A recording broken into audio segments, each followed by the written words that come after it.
ಅದರಲ್ಲೂ ಪಶ್ಚಿಮ ಮತ್ತು ಉತ್ತರ ಭಾರತದ ಇನ್ನೂ 161 ಕ್ಷೇತ್ರಗಳಲ್ಲಿ ಚುನಾವಣೆ ನಡೆಯುವುದಿದೆ.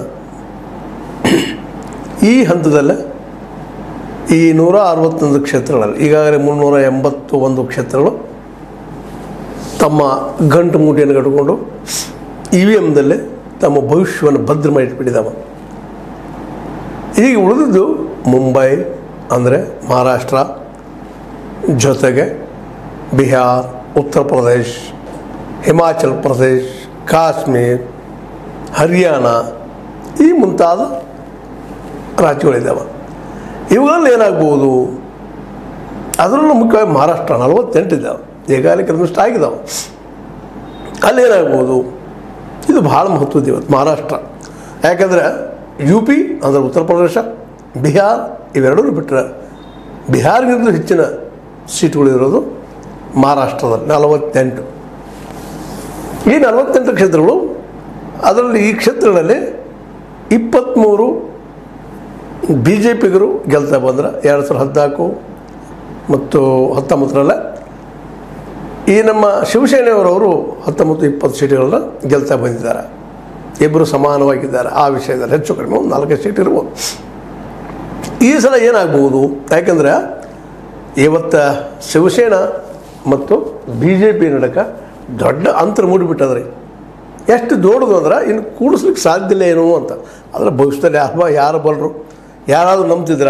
ಇದೇ ಒಂದು ವಿಷಯವನ್ನು ಒಂದು 20 ವರ್ಷಗಳ ಹಿಂದೆ ನಮ್ಮ ಠಾಕ್ರೆ ಅವರು, ಬಾಳಾ ಸಾಹೇಬ್ ಠಾಕ್ರೆ ಅವರು ಇದ್ದಾಗ ನೆನಪಿಸ್ಕೊಂಡ್ರು, ಕಾಂಗ್ರೆಸ್ ಮತ್ತು ಶಿವಸೇನೆ ಒಂದಾಗ್ತದೆ ಅಂತೇಳಿ ಒಟ್ಟಾಗಿ ಹೋರಾಟ ಮಾಡ್ತಾವೆ ಅಂತೇಳಿ ಯಾರೂ ಕನಸು ಕಾಣಲಿಕ್ಕೆ ಸಾಧ್ಯ ಇಲ್ಲ. ಆದರೆ ಇವತ್ತು ಅದು ಆಗ್ತಾಯಿದೆ.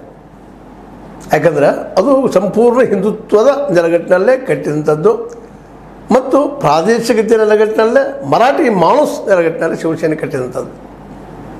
ಹೀಗಾಗಿ ಕಾಂಗ್ರೆಸ್ ಮತ್ತು ಈ ಶಿವಸೇನೆ ನಡಕ ಮೊದಲಿಂದಲೂ ಟಗ್ ಆಫ್ ವಾರ್. ಅದರಲ್ಲೂ ಬಾಳಾ ಸಾಹೇಬ್ ಠಾಕ್ರೆ ಅವರಂತೂ ಬಂದ ಮೇಲೆ ಇಂದಿರಾ ಗಾಂಧಿ ಅವರನ್ನು ಪಾಕಿಸ್ತಾನ ಉಳಿದಾಗ ಮಾತ್ರ ಖುಷಿಪಟ್ಟವರು, ಅವ್ರನ್ನ ಹೊಗಳಿದವರು, ನಂತರದಲ್ಲಿ ಅದು ಸದಾ ವಿರೋಧಿಸ್ತಾ ಬಂದಂಥವ್ರು. ಈ ಒಂದು ಪಕ್ಷ ಶಿವಸೇನೆ ಇವತ್ತು BJPಯ ಕಡು ವಿರೋಧಿ ಆಗಿಬಿಟ್ಟದ.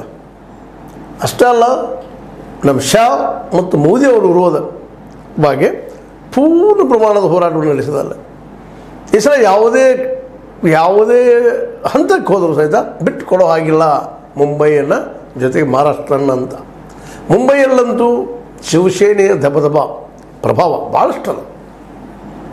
ಏನಾದರೂ ಒಂದು 2 ಗೆದ್ದರು ದೊಡ್ಡ ಮಾತು BJP ಅಂತ ಹೇಳ್ತಾ ಇದ್ದಾರೆ.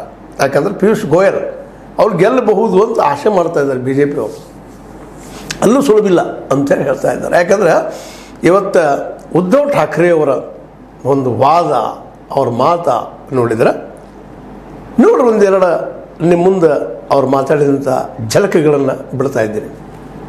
धारावी के जो लोग हैं उनको लेके जा रहे सॉल्ट पैन मुलुंड में, के जेब में डाल रहे अडानी, धारावी अडानी कड़े पूरा TDR निकला है, उन्होंने पूरी मुंबई अडानी के मुंह में डाल रहे हैं. बांद्रा रेक्लेमेशन में जो MSRDC का ऑफिस है वो भी जमीन अडानी को, एयरपोर्ट अडानी को, धारावी अडानी को, सब अडानी को. और यहां के जितने सारे उद्योग थे वो कहां लेके गए? गुजरात. खुलेआम मुंबई को लूट रहे हैं. मैं मुख्यमंत्री था, महाविकास आघाड़ी सब नसीम भाई और राष्ट्रवादी और कांग्रेस सारे लोग मेरे साथ थे. किसी की हिम्मत नहीं हुई थी मुंबई की ओर तिरछी नजर करके देखने के लिए, ना महाराष्ट्र की ओर. और मैंने तो आपको वचन दिया है, अपनी सरकार तो जरूर आएगी, इंडिया आघाड़ी की सरकार जरूर आएगी. और जैसे वहां दिल्ली में अपना प्रधानमंत्री बैठेगा, मैं आपको वादा करता हूं, आपको वचन देता हूं, जितना लूटा हुआ मुंबई और महाराष्ट्र का वैभव है मैं वापस मुंबई और महाराष्ट्र को दे दूंगा. आपके आंखों के सामने आपकी रोजी रोटी छीन कर वो लेके जा रहे हैं. मेरी गुजरात से कोई दुश्मनी नहीं है, गुजरात भी मेरा है. मुंबई में कई सालों से बहुत सारे गुजराती परिवार रहते आए हैं. जैसे दूध में शक्कर मिलाते हैं वैसे वो हम मिलजुल कर रहे हैं. मोदी जी, आप हमारे बीच में नमक क्यों छिड़क रहे हैं? बताओ, आप क्यों नमक छिड़क? के जो लोग ನೋಡಿದ್ರಲ್ಲ ಯಾವ ರೀತಿಯಾಗಿ ಉದ್ಧವ್ ಠಾಕ್ರೆ ಅವರು ಮಾತಾಡ್ತಾ ಇದ್ದಾರೆ, ಯಾವ ರೀತಿಯಾಗಿ ಹೊಲಿಸ್ತಾ ಇದ್ದಾರೆ. ಇದನ್ನು ಏನಾದರೂ ಒಂದು 10 ವರ್ಷಗಳ ಹಿಂದೆ ಅಥವಾ 15 ವರ್ಷಗಳ ಹಿಂದೆ ನೆನೆಸ್ಕೊಳ್ಳೋಕೆ ಅಥವಾ ಊಹೆ ಮಾಡಲಿಕ್ಕೆ ಸಾಧ್ಯತ್ತ? ವಾಸ್ತವವಾಗಿತ್ತ? ಸಾಧ್ಯನೇ ಇಲ್ಲ.